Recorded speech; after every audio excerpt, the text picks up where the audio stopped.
And tonight on PM Express, we are back to that big conversation about the fight against galamsey. You recall the former Minister for Science, Environment and Technology, who doubled as chairman of the Interministerial Committee on Illegal Mining, Professor Frimpong Boateng, recently submitted a 36-page document titled Report on the Work of the Interministerial Committee on Illegal Mining so far and the way forward.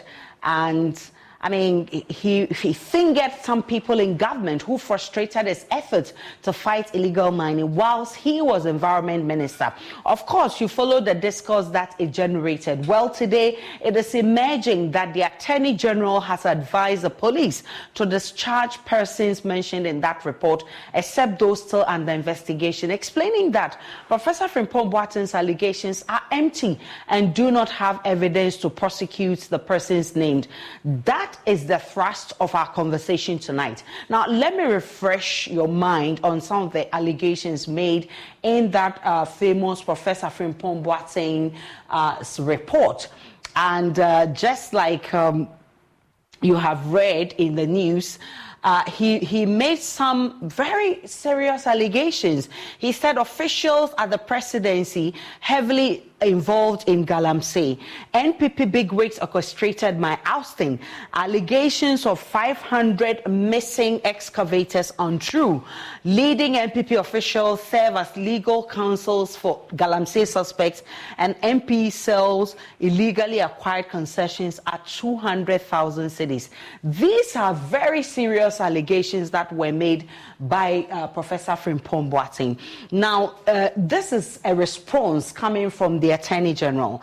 After a careful study of the report, the Attorney General says the various documents, a pen drive submitted to the police, we do not find any evidence in support of the allegations made against the persons cited in that report, with the exception of the three that are already being investigated. And he goes on to say they are unable to recommend, that's the Attorney General's office, is unable to recommend the prosecution of any of the persons cited in that report.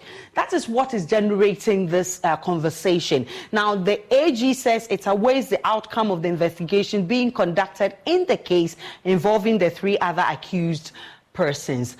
This is the description of the illegal mining activities as put by the professor. He says persons cited in the report as being involved in illegal mining activities. He cited 9 people, and then he cited 3 people alleged to be involved in the sale of excavators. Then he goes to cite 3 people who he says their acts directly or indirectly inhibited his fight against illegal mining. Then he's giving you a proof of what he's talking about. And he says the evidence is in a compilation of online publications by a news portal, a compilation of signed letters from Forestry Commission granting approval for issuance of entry permits to various companies to conduct exploratory activities in specific forest reserves, a compilation of an updated list of small-scale miners permitted to work as at 7 July 2020, a statement given to the police by one of the accused persons with a bank statement of account and deposit slips, a decision by charge in a case filed against Professor Frimpong Boateng by one Arnold Agbodo on concessions granted to the professor's son, and a compilation of excavators kept at Aviation Adenta. So these are the evidence presented to the police by the professor. Now, look at what the Attorney General has also come up with. He says apart from the statement of one of the accused persons and the attached statement of account from a bank, which provides some evidence, none of the above mentioned documents provide any relevant information in support of the allegations made in the report by the professor.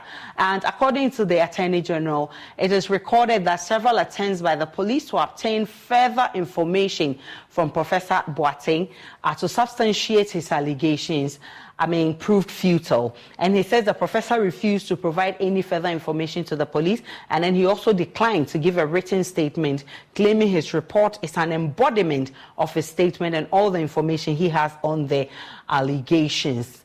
President Akufo-Addo, and that is still fresh in our minds, the reason we've had to go back and forth on the conversation, over the fight against Galamsey, because the president said, I put my presidency on the line for Galamsey fight. That was in 2017. Immediately the NPP came into power. The president went ahead to say, I will deal with government officials found complicit in Galamsey activities. This is what people are holding him to account, that if you put your presidency on the line, why are we not seeing progress in the fight against Galamsey? As at 2017, Ghana attracted 50,000 gold seekers from China alone. One Galamsey kingpin allegedly employs over 300 Chinese migrant workers, together with a number of Ghanaians. More than 19,000 hectares, or about 2% of cocoa plantations, were destroyed by Galamsey operators, and cocoa output has, as an outcome, slumped by 34% in the first 6 months of 2022 compared to 2021. What other evidence do you need to actually justify that our fight against Galamsey is not apt? My guest tonight, Martin Kpebu, he's a lawyer. Franklin Kujo is president of Imani Center for Policy and Education. I would also be joined by Edward Bauer, who is a member of the Mines and Energy Committee. Edem Senano, who is co-chair of the Citizens Movement Against Corruption, will also join this conversation. I must say that we made a lot of attempts, and all attempts to get government to join the conversation has proved futile. I can mention a few. The lands minister, we contacted him. His deputy, we did. We contacted the office of the Attorney General, and we've contacted the committees of Mines and Energy in Parliament. We were not successful to get anybody from the government side to join this conversation. Let's have a conversation after this break.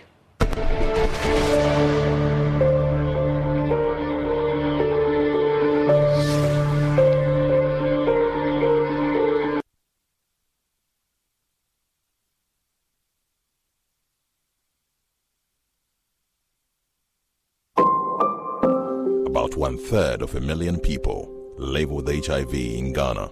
Close to 10,000 of them die each year, mostly as a result of a lack of antiretroviral drugs and adherence. In fact, close to 57% of children under 14 years living with HIV do not receive antiretroviral drugs, again as a result of inadequate funds to provide them with medication. Life expectancy for these children is grim. The big worry: close to 16,300 people are newly infected with HIV each year. With this alarming rate of HIV infections, all of us are in danger, and Ghana is headed for an epidemic explosion if nothing is done now to avert it. While the Ghana AIDS Commission is working hard to overturn the situation, the Commission urgently needs funding support from corporate Ghana and individuals to save lives. We're therefore appealing to you, corporate entities and individuals, to support the National HIV and AIDS Fund by dialing *9898#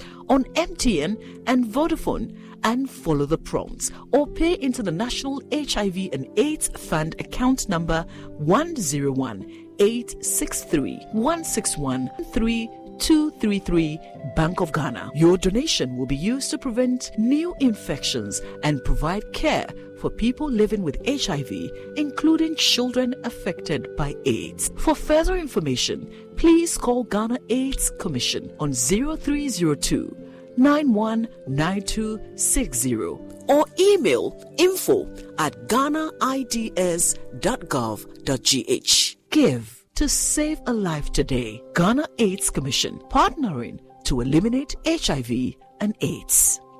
Can he tee up someone in red? And it goes to one! Do not say! That's who goes for. I got 5 Champions League. You want to know? I be the real goat. I'm the real goat. Who is the GOAT? Ghana jollof or Nigeria jollof? Ghana jollof has no co-equal. The smell alone. Oh my God. For that shift, you two they lie, eh? Now the same stew when they use cook the rice and then they go put them for top. Hey! You are lying. Ghana jollof.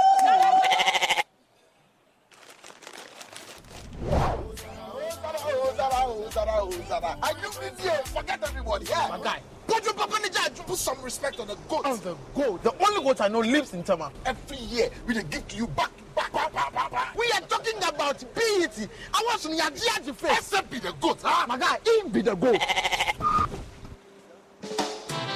Though our choice of goats may differ in football, music, and jollof, Alomo Bitters always brings us together. Alomo, experience greatness in every moment. Drink responsibly. Not for sale to persons under 18 and recommended to pregnant women. This advert is FDA approved. Daddy, this tank is big. Yes, that's true. It can store a lot of water. That's so true. Wow, it has a working tortoise on it. That's so true. I can see SINTEX. Syntax. That is so true, my daughter.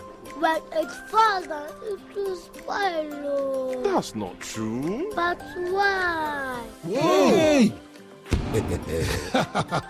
Syntex was the first to introduce double-layer tanks in Ghana. Syntex again was the first to introduce white inner layers in Ghana. Syntex gives you the biggest warranty, 7 years. No matter your water needs, Syntex is the answer. Syntex tank. Are you strong? Are you tough? Kwesi pa. Nansa be na unumi. Whiskey. Wash. All of a sudden, my voice I hear different. And when you saw a call. Barman, bring me the honey whiskey. You know the one? Black Rock Whiskey. Honey whiskey. Chalet, honey near their frau. Black Rock Whiskey is strong. Now so taste me is smooth and it goes down easy. Excuse me. Barman, bring my friend one Black Rock Whiskey. Black Rock Whiskey, blended with natural honey flavor.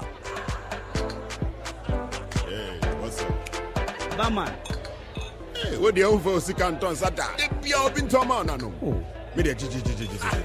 Black Rock Whiskey, Tabby, the feeling smooth, national. Drink responsibly. Not for sale to persons under 18 years of age and not recommended for pregnant women. This advertisement has been vetted and approved by the FDA. It's time to mark your calendar for our annual alumni homecoming and the grand celebration of UPSA's 58th anniversary as we gather under the theme, The Global Impact of Professionals in Business. Program lineup for the celebration are as follows. Friday, 27th October 2023, ignite the night with a bonfire and drama performances with old school dressing, variety of entertainment at 7 p.m. Saturday, 28th October, get your adrenaline pumping with alumni fun games. Current students will contribute to a noble cause with blood donation starting at 7 a.m. Tuesday, 31st October, mentorship sessions at 2 p.m. All activities will take place right on the UPSA campus where it all began. For more information, visit our website at www.upsaglobalalumni.com or contact the UPSA Alumni Office on 0243-288-579 or Room 19 Central Administration. UPSA, scholarship with professionalism.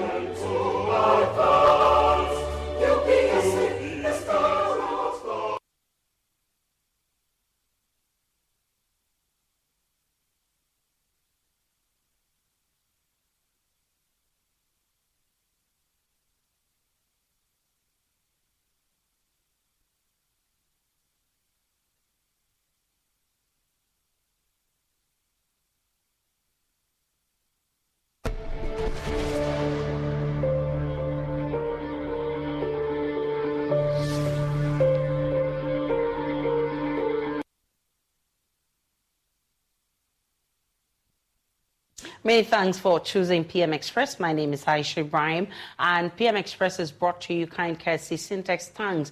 It is strong, it is tough. Alomo bitters experience greatness in every moment, and Ghana AIDS Commission.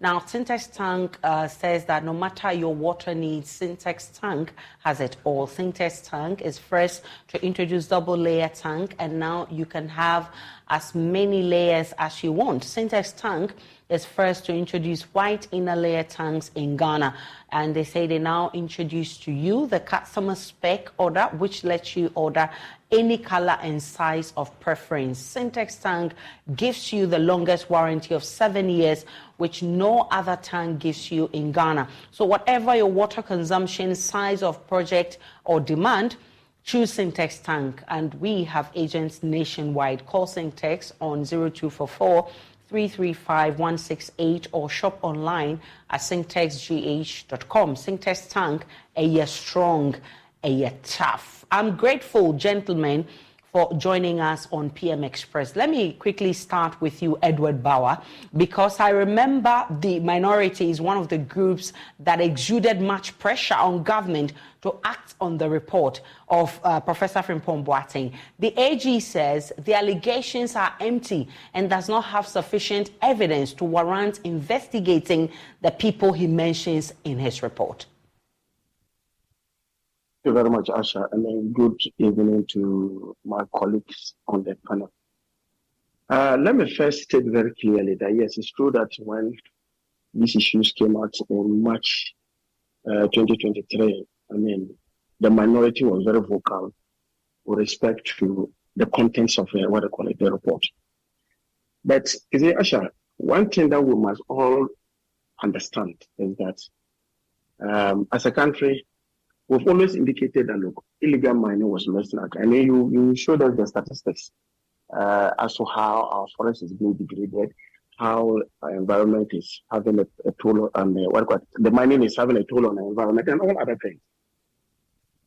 But if you review almost all the literature that we have, one of the things that is very clear is that the challenge that we have today is not necessarily because of the fact that we lack the capacity to be able to fight this menace.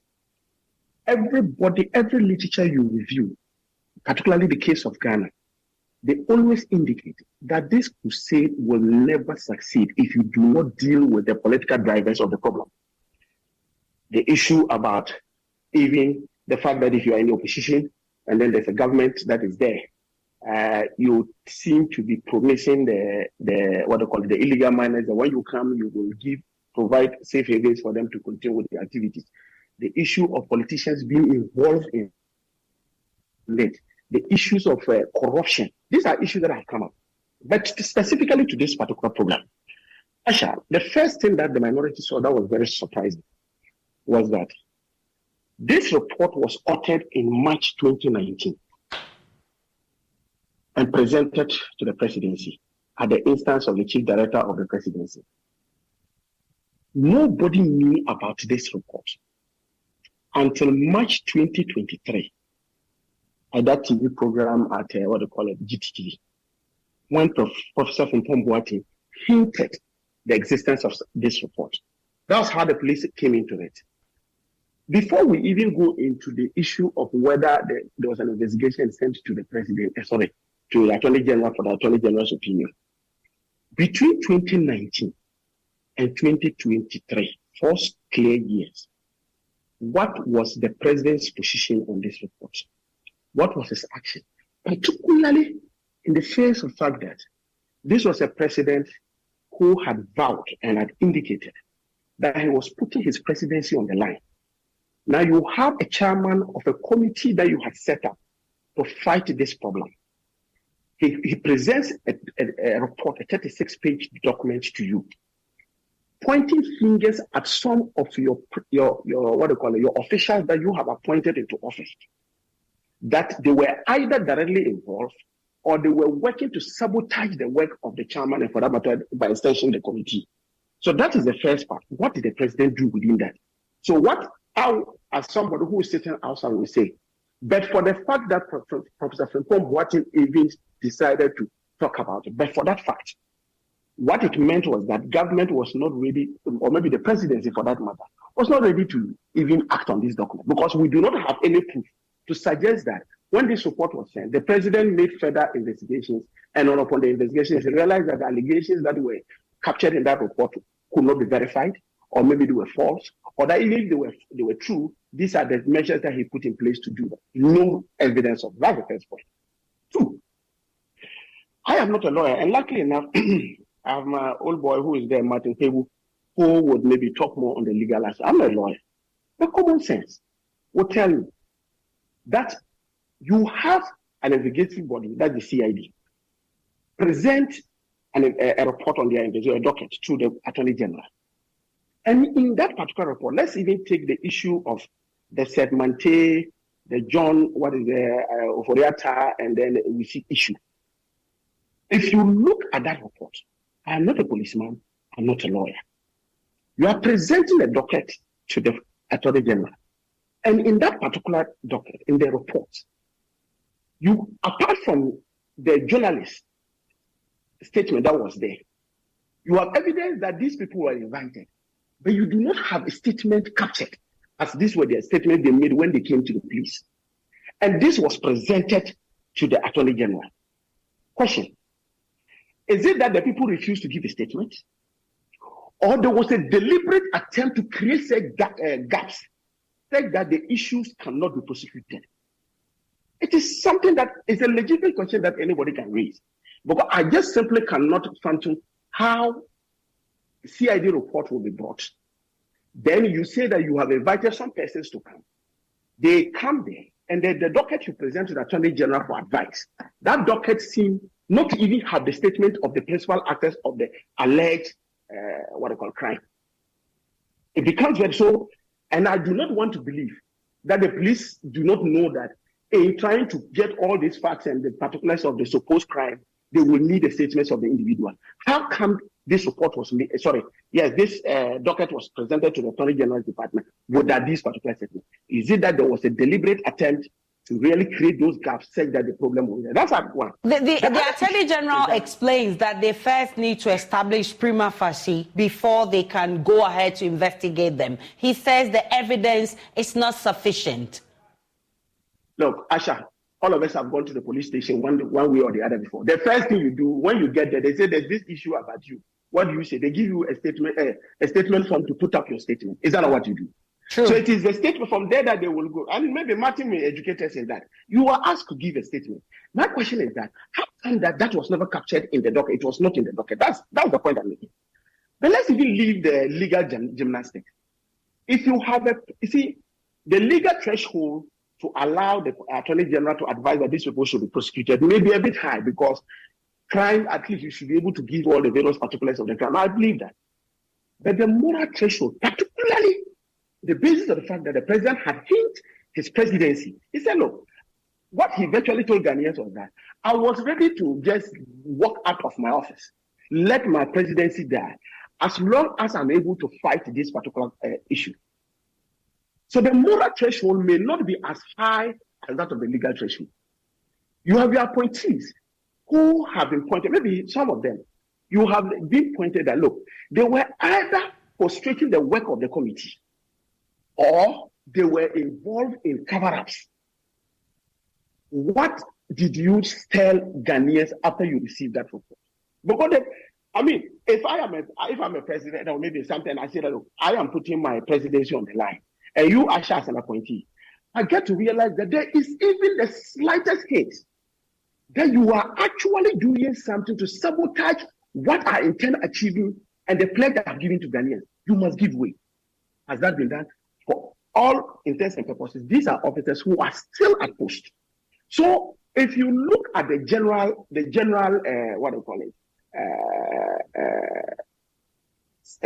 circumstances that we find ourselves in, one of the things I realized that, one, I think the government itself was not committed to working on that report. They had seen it and they decided, as usual, all these reports get to the presidency and they find one way or the other to either shelf it or cover it up. That's one thing. So that's because of the period between 2019 and 2023. We never heard of any actions taken by the presidency in this. Two, I think that the Attorney General's opinion was premature. Because from what indications, the police did not even do much serious work on this. And if they didn't do, what prevented Attorney General from telling them to go back and do proper this and get me all these things before I issue my opinion? But for him to hardly reissue an opinion and then on the strength of that, ask that they should go and do things on the other side, I just feel that it was premature. It was an attempt to just create gaps in the investigation, said that it is not prosecutable, and to a very large extent, the persons involved in this were too close to the extent that it was difficult to look into their eyes and tell them that. Let me bring in Mr. Franklin Kujo, and I want to read excerpts of Professor Frimpong Boateng's report. He said, I can state without any equivocation that many party officials from the national to the unit committee level had their friends, PAs, agents, relatives, financiers engaged in illegal mining. He went further to say most of them engaged Chinese working for them. Then he clarified. He said, I am not referring to party people who had their legitimate concession and were mining sustainably as they were instructed to do so. There are appointees in the Jubilee House that are doing supporting illegal mining or interfering with the fight against the menace. Mr. Franklin Kujo, what's your reading of the AG's advice on this report? Well, good evening to your good self and my good friends on the call. I'm surprised we are surprised that this AG's report should come at this time. If I could refer you to a statement that the presidency published, I think on April 21st, 2023, basically dismissing the entire report that the good professor had prepared. In fact, in that statement the presidency issued, it did, and I can quote to you exactly what it said. It said, well, that report contained a catalog of personal grievances and claims made by the professor intended to respond to some issues he faced as chairperson of the IMCIM. So this particular report, which we are discussing now, is just a rehash of what the presidency had already concluded, even before investigations were done. So it's just playing by the rule book. I'm not surprised at all that we are where we are right now. And indeed, Bauer is right. If you thought that the OSP is also investigating similar matters, and for you, the AG, to be disconclusive and say that there's no iota of evidence at all, that should be marshaled at least to convince you or the government to actually investigate this. And now these are very serious matters we should be really concerned about. The reason is simple. The president, apart from his personal commitment to fight galamsey, don't forget we've spent millions, if not billions, of cedis on this menace so far. And I think that the time wasted and all the resources invested must count for something. So for this report, in fact, for these reports, because the first one was the presidency, basically saying Frimpong Boateng was just simply rehashing. These were just hearsays and his personal grievances that he had catalogued up until now.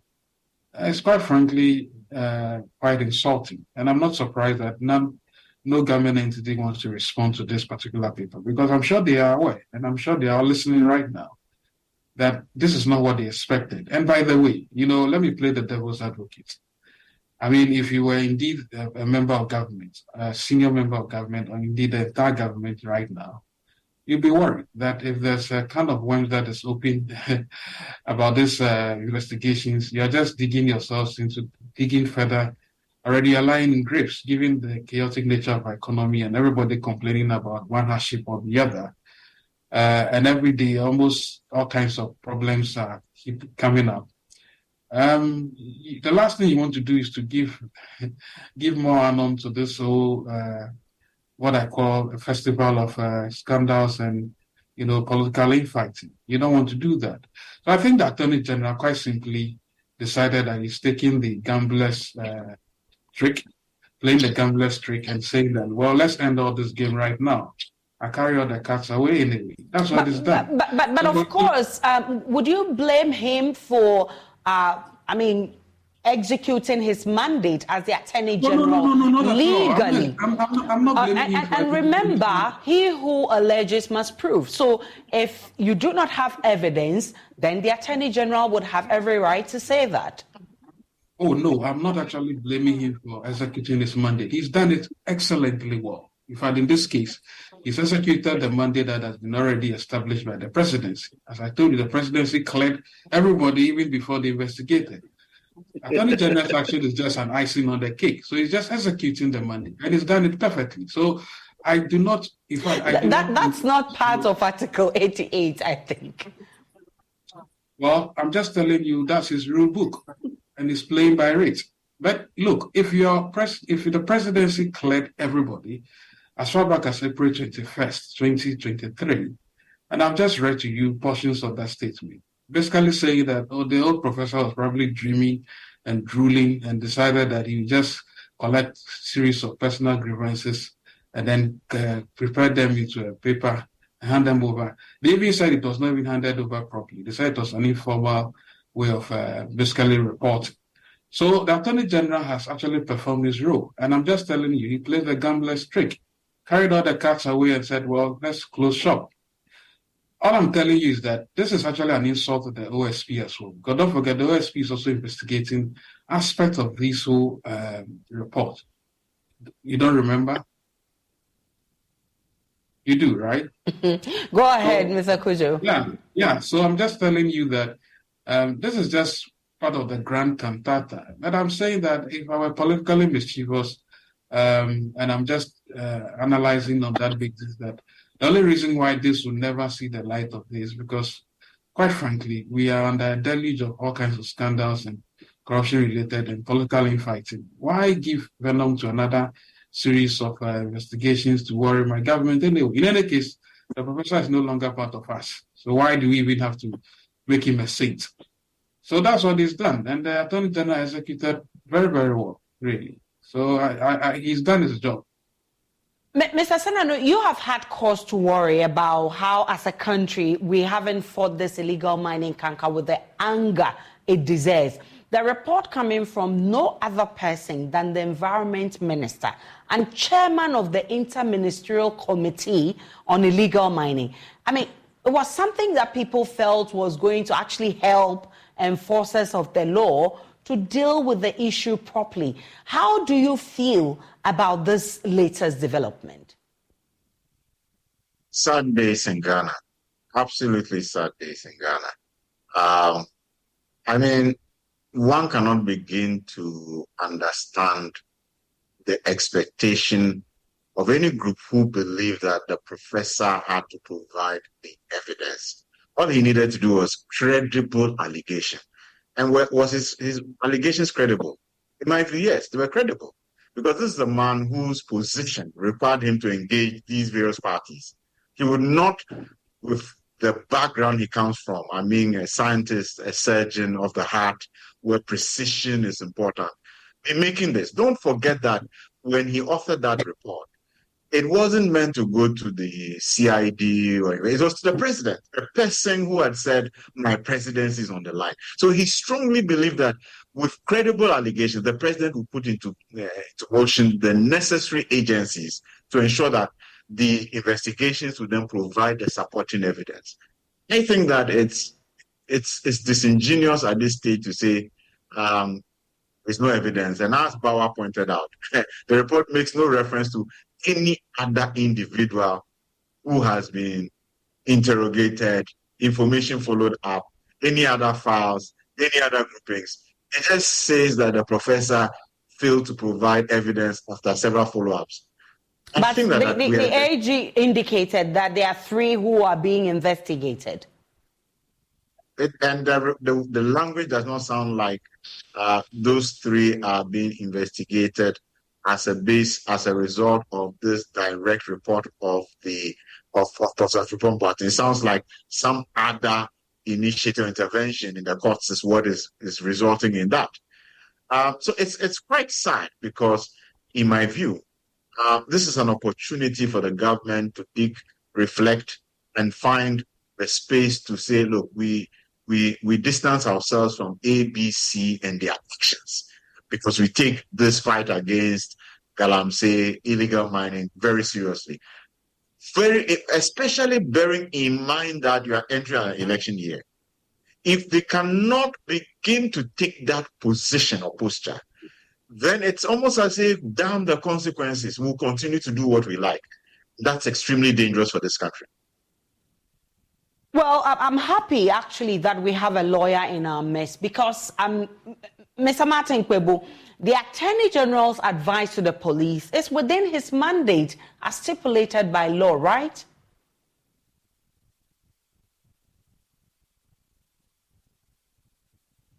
Do we have Mr. Martin Kpebu on the line? Right, so it looks like Martin Kpebu is not there.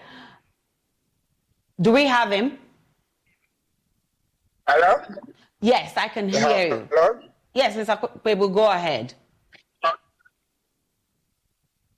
Okay. So I basically share.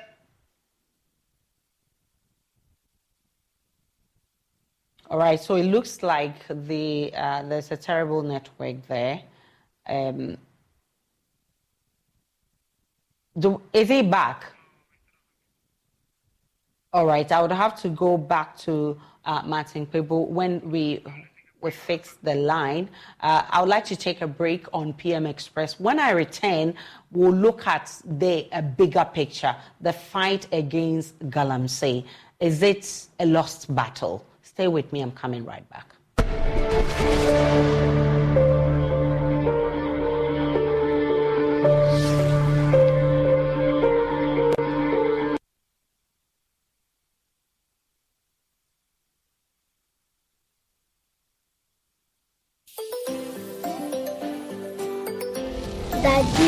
Daddy, this tank is big. Yes, that's true. It can store a lot of water. That's so true. Wow, it has a working tortoise on it. That's so true. I can see S-I-N-T-E-X. Syntax. That is so true, my daughter. When it falls down, it will spoil. That's not true. But why? Hey! Syntex was the first to introduce double-layer tanks in Ghana. Syntex again was the first to introduce white inner layers in Ghana. Syntex gives you the biggest warranty, 7 years. No matter your water needs, Syntex is the answer. Syntex tank. Are you strong? Are you tough? Hello, my name is Abeku Agri Santana. If there's anything that makes my life so easy, it is my bank. I love hanging out with my boys at our usual fufu joint. But even without cash, we still dey chop better with EcoBank Mobile.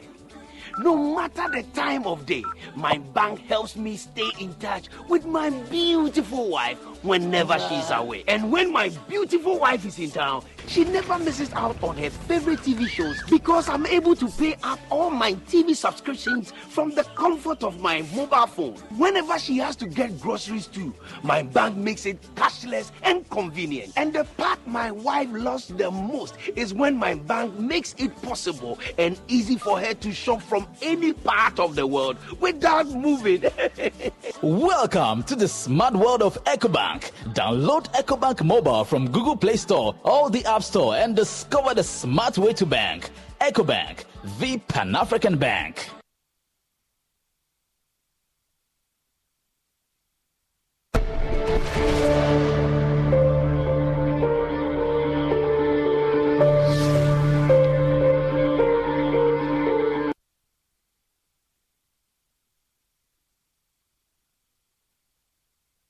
Welcome back to PM Express. We're discussing the Attorney General's response to the former Environment Minister's report on Galamsey. He says there is no evidence to warrant investigating the people that he pointed in that report. Before we went on the break, Martin Kpebu, lawyer, was making a point.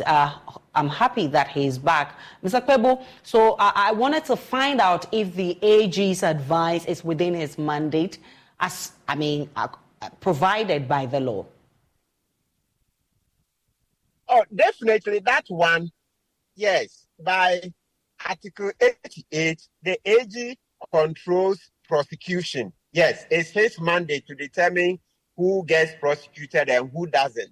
But please, Article 88 is not the only provision of the Constitution. There are other provisions that seek to control that this power. So I'm talking about Article 296 when it comes to discretion. In this particular case, we are saying that this opinion is no opinion at all. It's a very incomplete opinion, and so the AG is not within his right to say that those persons should not be prosecuted. No, this is an incomplete opinion. Not enough investigation has been conducted to warrant the conclusions. By that, so, you are saying that he did not exercise his discretionary powers properly. Absolutely, Aisha. Absolutely, Aisha. I mean, it's so, look, to be very honest, it's insulting. It's better we say it as it is. Listen, we can't make any apologies. Lawyers know this case of New York Times versus Sullivan. They say public discourse must be candid, robust, and etc. Some other words. Look at what you are showing. The point I'm making is that in Frimpong Boaten's report, he says Gabi Ochiridaku called him to plead on behalf of CNJ Alaska. And for what? Because CNJ Alaska had gone into the Upper Prama and Kobro forest and destroyed a lot and polluted River Ofin. Now, these facts are not denied. I saw interviews Gabi granted where he confirmed that, yes, he called from Boaten, but it was not to influence him. So, Aisha, with this, it means that there's clear evidence that Gabi himself confirms that his client went into those forests, Upper Prama and Kobro forests. So if there's distraction there, are we not looking at CNJ Alaska? Remember that he sued. Remember he sued the professor. If you remember, Gabi sued the professor because he did not agree with some of the things he said about him. Where is that lawsuit? Has any judge found the professor liable? No. So we can't use that. You know, there's what we call slap. So somebody can just do strategic litigation to keep another person quiet. When you're making too much trouble or advocacy, you can just be sued to keep quiet. That's the way I see that lawsuit. But that also cannot be an admission because he has not been, proved guilty by any court. Yes. So what do? Let's go on. So the point I'm making is that in the Frimpong Boaten's report, which Gabi has corroborated, Gabi admits his client went there. But Gabi Ochiridaku was saying that the client had the requisite papers to mine. And Frimpong Boaten is saying, no, CNJ Alaska did not have the requisite papers to mine. So that means I expected the investigators to go and verify, was there mining? If there was mining, the next thing I expected the investigators to do was they will go to Minerals Commission. Did you give CNJ Alaska a mining lease? Then you go to there's a Water Resources Commission. Did you give CNJ Alaska a license to draw water from River Ofin for mining? Then you go to Forestry Commission. All those things, they are not in the report. So this report is the opinion is no opinion at all. It's an incomplete document. And so the Attorney General has to come again. Listen, Aisha, we are not going to take this opinion lying down. We can't allow this blatant breach of the Constitution. We can't allow that blatant breach of the Constitution. Article 296 has been turned on its head. 296 says that a public officer has to exercise his discretion, in a fair, candid, and other yardsticks without prejudice and all those things. Okay? But this particular report has not assembled enough facts to be able to enable the Attorney General to say Gabi and Kojo Opon Kroma and the rest should not be prosecuted. We will not take that. The Attorney General has to go back and re-investigate. If he doesn't have the men to do it, look, we can help him do this investigation. Why? As if there are no people in Ghana to do this investigation. If he doesn't have the men to do it, they should. Recently, the Attorney General himself has had cause to complain about the less harsh imprisonment terms handed to people culpable for galamsey. I mean, he explains why there must be harsher terms, but really, what people want to see is these harsh terms being handed to the financiers, the powerful people behind this illegal mining, and not the poor people who have been employed by the powerful people, who can easily be replaced by these powerful people. But is it that easy to get the powerful people, looking at the examples that you yourself mentioned, Mr. Kpebu? No, it's not easy.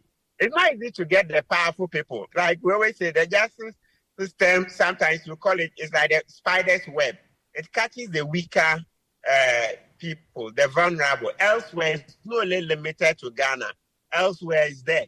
In the US, you hear this popular term, celebrity soft justice, where celebrities get better law and better treatment in the justice system than the poor person. So it's everywhere. That doesn't mean we should give up, okay? Yeah, so let's fight. So the point is, you say, yes, we should hold the bigger fishes accountable. By all means, I support it. We should hold the bigger fishes accountable. So that's why we are saying that we will not accept this Attorney General opinion. And so he has to go back and do the investigations well. Let's say if he doesn't have men to do it, the police can do, we can help. Look, Aisha, let me mention this to you. We reported a similar case against Chairman Wuntumi, that's Bernard Mfibosiako, last October. Edem is one of the co-complainants. So myself, Edem, Engineer Kenachigbe, then Kwame Sapoisedu, 4 of us. As part of the investigations, the police had to go to the Tanon Nimiri forest.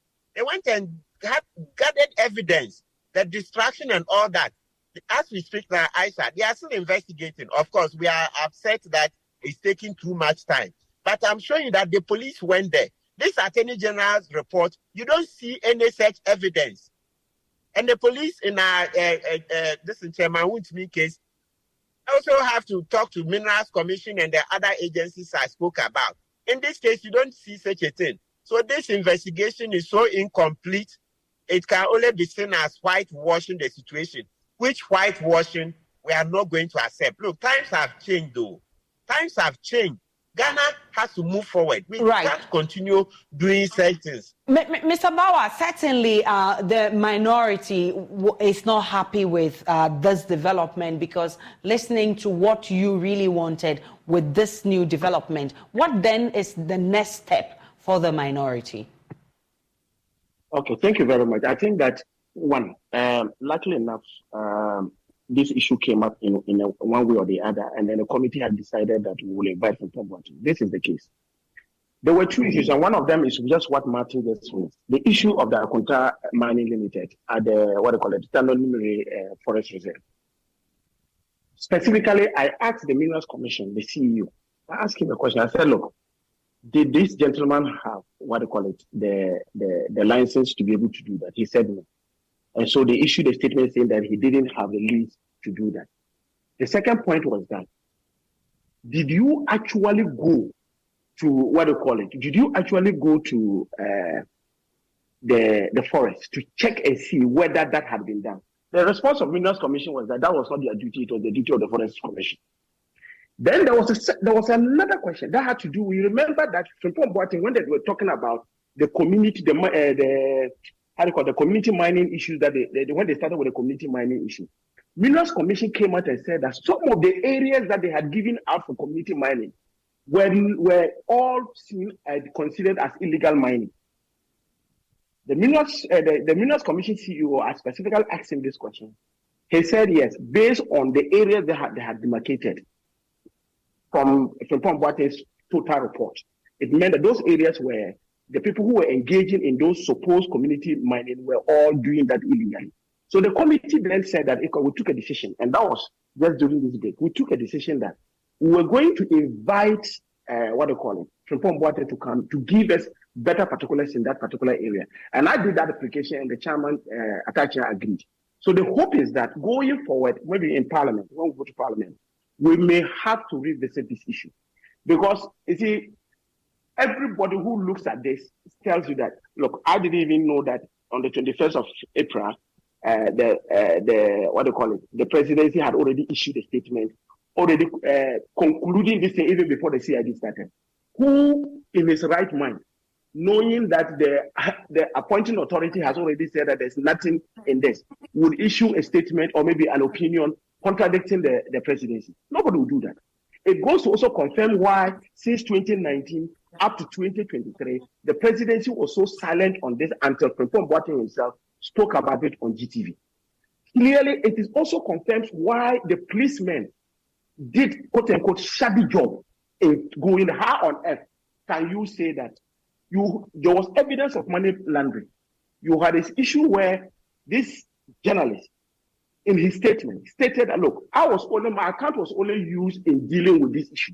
However, any time an excavator was seized, they will make a call. That is the two gentlemen, or the gentleman who was at the office of the chief of staff, will make a call, intervene, get the excavators released, and they paid between 50 and 55,000.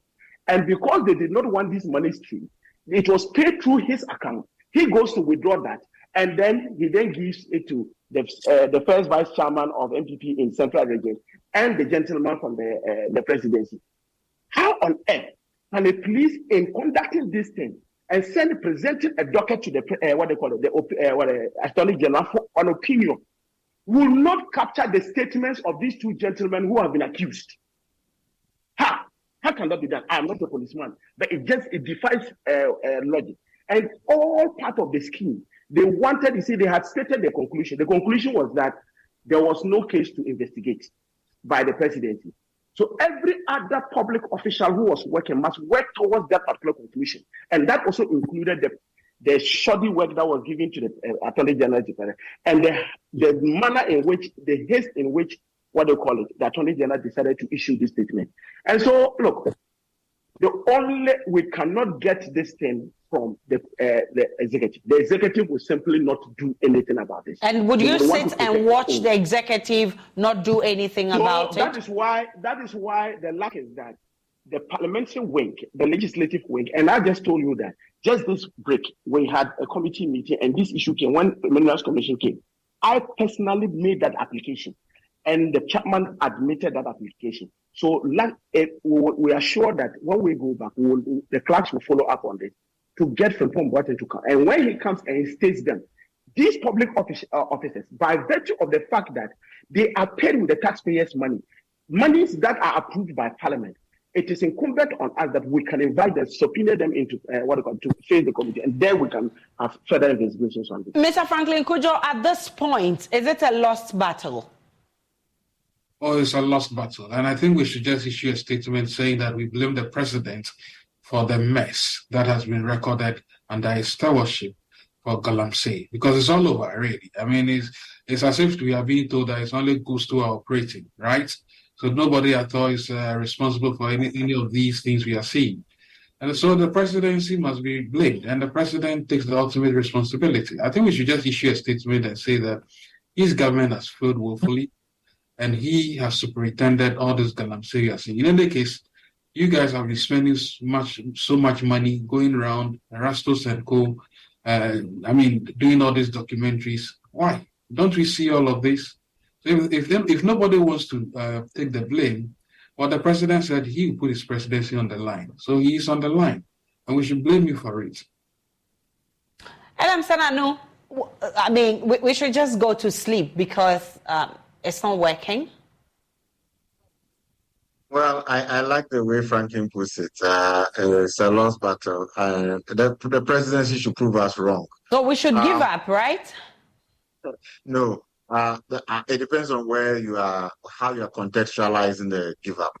We need to keep the limelight and the media shine on this issue, because there are clearly elements of Professor Frimpong Boateng's report that we have not had feedback on. And it does not serve the best interest of this country if we keep quiet. So together with you in media, let's make sure that those who must come back to us with further and better particulars do say. The police cannot tell us that they found no evidence when the evidence is right there.